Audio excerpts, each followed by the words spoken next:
Most people don't need more AI tools, they just need better prompts. So in this video, I'm giving you copy and paste prompts that you can use for actual work. These are simple, but they'll save you time and give you better results immediately. First one, email rewrite. Instead of rewriting emails from scratch, use this. Rewrite this email to be clear, professional, and concise. Keep it under 5 sentences. Tone, confident, but not salesy. Then paste your email below it. This instantly cleans up your communication without overthinking it. Second, content ideas. Give me 5 content ideas about cooking for beginners. Each idea should be simple, practical, and easy to understand.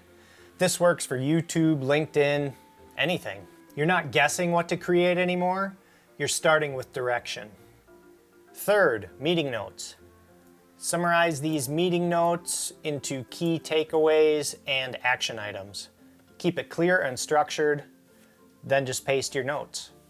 This turns messy notes into something that you can actually use. Fourth, personal bio. Write a short professional bio based on the following information. Keep it clear, confident, and under 120 words. You can paste your experience or just drop your resume in. That's probably the easiest way to get something solid, fast. Notice the pattern here. You're being clear, you're giving it context, and you're setting constraints. You don't need complicated prompts, you need structured ones. These are simple, but they work. In the next video, I'll show you how to refine your AI prompts so they actually sound like you. We'll see you in the next one.